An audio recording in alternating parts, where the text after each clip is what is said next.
He came in the dark, silent, barefoot, and merciless. Doors locked meant nothing.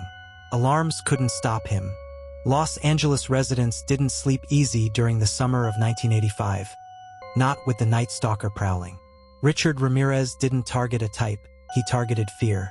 His victims were young, old, rich, poor, male, female. He left satanic symbols, gutted homes, and broken lives. But more terrifying than the murders themselves was the randomness.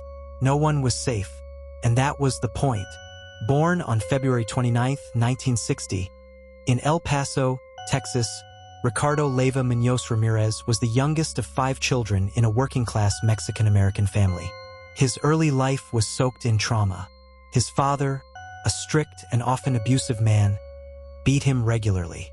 At age 12, Richard witnessed his cousin Miguel, a Vietnam War veteran, shoot his wife in the face. A moment that forever fractured Ramirez's grip on reality. Miguel had shown Richard photographs of torture and decapitations he'd committed during the war. He taught him stealth, violence, and obsession with dominance. From that point on, Richard spiraled. He became obsessed with Satanism, burglary, and voyeurism.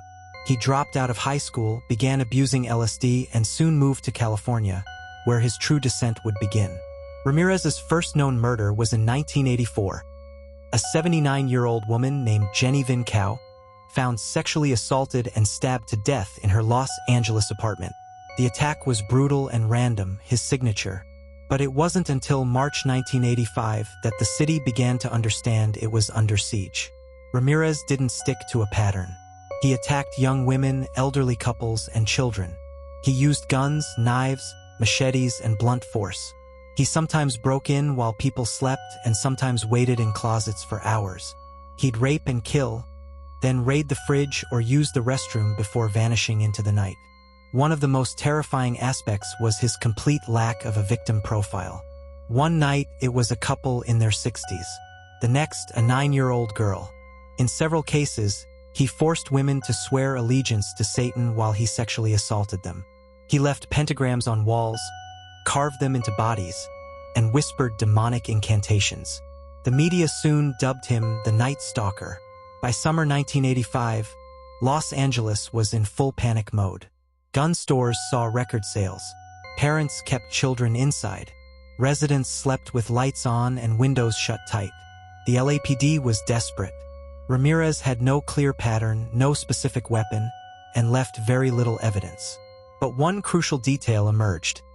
A distinctive footprint left by a rare, obvious sneaker at several crime scenes. Then came the first big break. After a double homicide, Ramirez was seen fleeing in an orange Toyota. Police recovered the car and found a fingerprint on the rearview mirror. Thanks to an outstanding warrant from a prior arrest, they had a name: Richard Ramirez. On August 30th, 1985, his photo was released to the public. The next day, Ramirez was in East Los Angeles, unaware that his face was on every newspaper and TV screen in the state. While trying to steal a car, he was recognized by a group of civilians. What followed was unlike any other arrest in U.S. criminal history. A crowd chased him through the neighborhood. He was tackled, beaten with a metal pipe, and held down until police arrived. The devil who haunted the city for months had been taken down by the very people he terrorized.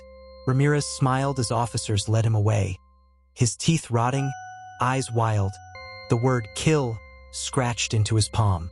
Ramirez's trial became a media sensation.